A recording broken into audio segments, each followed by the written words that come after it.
Je suis Jérémy Felkowski, journaliste, créateur du média Le Zéphyr et du Printemps des médias.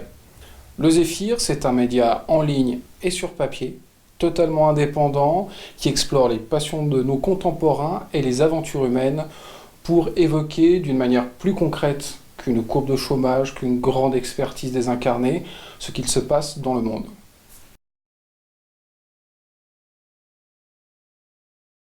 D'une part, indépendance financière, évidemment, nous ne dépendons d'aucun actionnaire, d'aucune puissance financière ou politique. Nous sommes également indépendants sur le ton, sur le choix des sujets, nous avons une véritable liberté éditoriale, c'est ce que nous défendons en premier lieu dans le Zéphyr.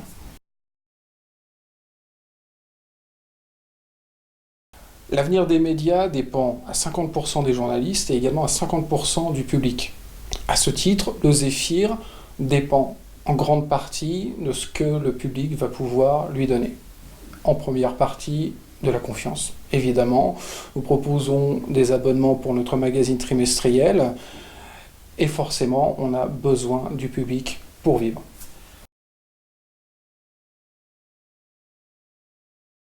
Tout simplement en disant, en répétant encore une fois qu'on a besoin de tout le monde. L'avenir des médias ne dépend pas que des professionnels. Il dépend également du public, des gens qui auront assez de conviction et assez de responsabilité pour s'engager à nos côtés, pour construire l'avenir des médias. À ce titre, il faut balayer une idée reçue qui est totalement fausse, à savoir que l'information est gratuite. Ce n'est absolument pas le cas. L'information a un coût de production, un coût de diffusion, qui est de plus en plus important pour de nombreuses structures. Et à ce titre, il faut revenir totalement sur l'idée qui a été lancé au début des années 2000 à l'apparition des premiers pure players qui diffusaient gratuitement soit d'anciennes productions papier qui étaient simplement remises sur le web en tant que vitrine du savoir-faire et de la marque d'une entreprise, soit en pure démonstration. C'était une erreur majeure, on en paye aujourd'hui le prix et les médias indépendants, les médias émergents également, aujourd'hui doivent faire un travail de pédagogie auprès du public pour dire simplement le bruit diffus d'informations que vous pouvez capter sur le web n'est pas une information. Vous ne pouvez pas vous estimer totalement informé ou informé sur une thématique donnée simplement en balayant Google News, simplement en allant voir ce qui se passe sur un wall Facebook ou sur un fil Twitter. C'est une démarche d'exigence, c'est une démarche d'engagement intellectuel et c'est une démarche que le public doit entreprendre.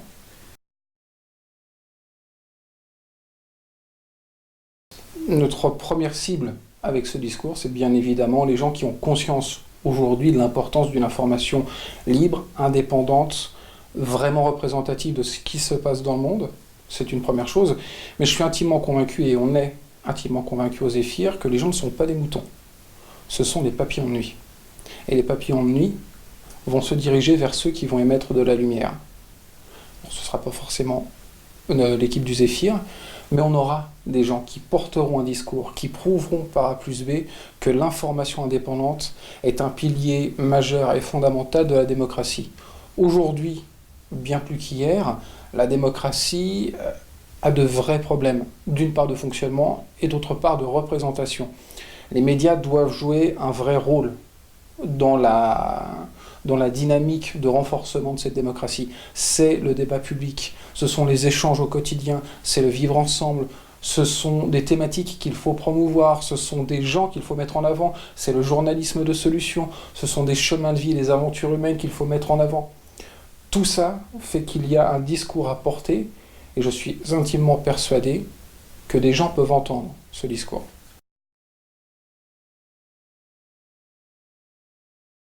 Depuis le début de l'aventure du Zéphyr, on a un credo, l'union fait la force.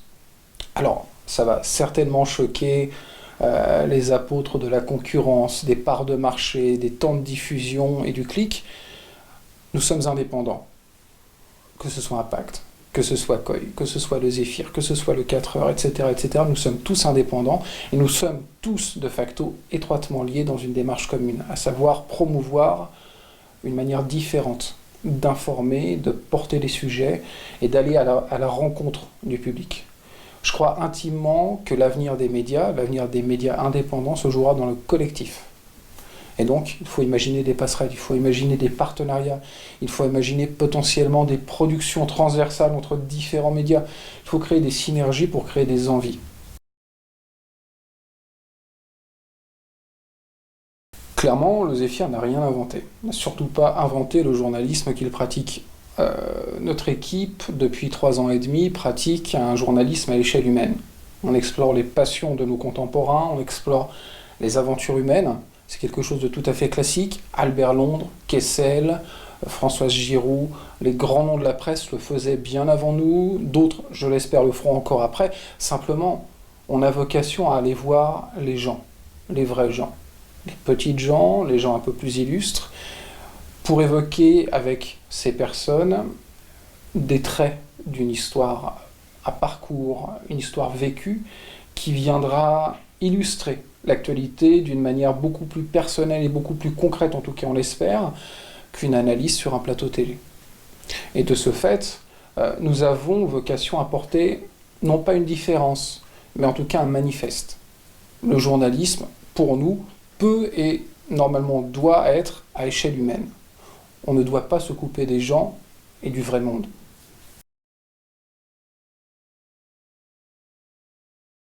Absolument, absolument. La presse, la radio, beaucoup de productions télé constituent un socle fondamental et très intéressant pour s'estimer informé.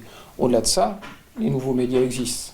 On a des gens qui font un travail exceptionnel sur le web. Je pense à des chaînes YouTube comme Thinkerview, comme Nota Bene, comme celle de Karim Debache sur une thématique tout à fait particulière sur le cinéma. Ce sont des gens qui font un travail exceptionnel, alors, non pas d'information au sens premier du terme, mais potentiellement de culture générale. Thinkerview a un axe militant sur la critique des médias, comme le fait très justement depuis de nombreuses années Acrimed, mais d'autres ont une approche très culturelle. Et c'est vraiment quelque chose d'essentiel pour se sentir informé, non pas sur l'état général du monde, en tout cas potentiellement pas, mais sur des points très spécifiques, sur des axes, sur des angles d'attaque qui nous permettent de nous faire un avis beaucoup plus complet, beaucoup plus concret sur un événement donné.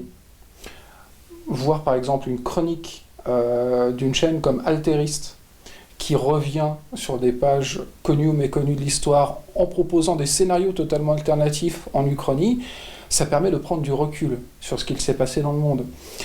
Regardez une émission comme Le Dessous des cartes, qui a été créée par Jean-Christophe Victor, le regretté Jean-Christophe Victor, ça permet de prendre du recul sur ce qu'il se passe en Somalie, en Iran, au fin fond de la Creuse ou à Washington. Ce sont des éléments qui, quand ils sont liés, viennent se compléter les uns les autres. C'est une culture générale et c'est une information générale. On a également des podcasts qui se montent et qui sont absolument formidables. Là, on sort des sentiers battus de la relation radiophonique classique, à savoir je diffuse, tu écoutes. On a aujourd'hui des producteurs qui nous font revivre, il faut bien s'en rendre compte, les premières heures des radios libres, au tout début des années 80. Binge Audio fait un travail absolument formidable depuis des années. On a les nouvelles écoutes, on a Louis Média qui est également très intéressant dans ses productions, et on a des porteurs de projets qui vont toquer à la porte de ces gens-là pour leur proposer des angles, des engagements éditoriaux et également des chemins de vie, il faut bien le dire, puisque beaucoup de podcasts qui sont portés aujourd'hui ressemblent beaucoup à leurs créateurs. On a un exemple assez génialissime sur Binge Audio qui s'appelle Passion médiéviste. Passion médiéviste, c'est un podcast assez long, plus d'une demi-heure je crois, avec un journaliste qui va solliciter avec son magnétophone un doctorant en histoire médiévale et qui lui pose des questions sur sa thèse, sur des sujets d'actualité et sur des sujets beaucoup plus globaux. C'est absolument génial. Et même si on n'est pas féru d'histoire médiévale, on peut se laisser tenter et se laisser absorber par ce sujet parce que le format est génial, parce que le ton est intéressant et parce que l'originalité de la démarche est vraiment là. Alors, une forme très austère, très aride, un 25 ou un 30 000 signes, on va dire une dizaine de pages sur ordinateur, sans aucun artifice, sans aucune présentation, est totalement illisible. Clairement, on le voit sur les pure players, La limite technique est justement là, comment rendre un article, même très long, accessible et intéressant pour le lecteur? C'est une bonne question. Pour moi, l'essentiel, 80% de la démarche, réside dans le fond, dans l'engagement véritable, dans la pertinence du sujet, dans le traitement qu'on va lui apporter, dans la réalité, dans le sérieux de l'enquête également, vérifier ses sources, vérifier les informations, ne pas se laisser piéger par une rumeur sans être vérifié. Tout ça correspond au fond journalistique d'une enquête ou d'un sujet. C'est pour moi le plus important. Évidemment, derrière, on aura un traitement visuel ou une ergonomie qui viendra renforcer le dispositif et qui permettra au lecteur, à l'auditeur ou au téléspectateur, si on prend ce terme, d'adhérer à la forme, d'avoir cette porte d'entrée. La merveilleuse et terrible enquête de nos amis de Disclose, c'est-à-dire Made in France, qui porte sur la relation commerciale entre la France et l'Arabie Saoudite sur la vente d'armes, n'aurait peut-être pas connu le même succès envers le public et également envers les services de renseignement s'il n'y avait pas eu ce dispositif de mini-site avec de la parallaxe, avec évidemment des interconnexions de visuels, de vidéos, etc. Il y a une recherche de forme, mais le fond est là, et la rigueur du travail est là. Donc pour moi, clairement, l'essence même d'une vraie production journalistique, c'est le fond. Il y a quelques mois, le Zéphyr a cassé les codes, a pulvérisé les scores qui étaient les siens jusque-là, et a publié d'une traite une enquête de 43 000 signes. 43 000 signes, c'est une petite vingtaine de pages Word pour ceux qui ne connaîtraient pas le rapport entre les deux. On a travaillé pendant 2 mois et demi sur la question des aidants familiaux. Ces personnes qui mettent leur vie professionnelle ou personnelle entre parenthèses pour venir en aide à un proche qui serait tombé malade, qui serait handicapé, etc. 2 mois et demi de travail, une dizaine ou une douzaine de grandes interviews, une immersion pendant 2 semaines dans une famille, au quotidien. Tout ça demande énormément de travail, tout ça demande énormément d'investissement professionnel et personnel, mais la réalité du sujet était à ce prix. Et on ne renie rien de ce point de vue.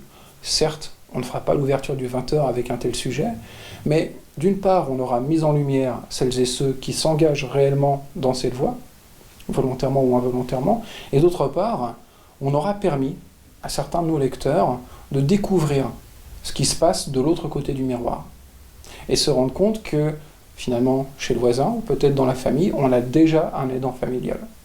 Voilà, c'est l'essence même du rapport entre le fond et la forme, à mon sens.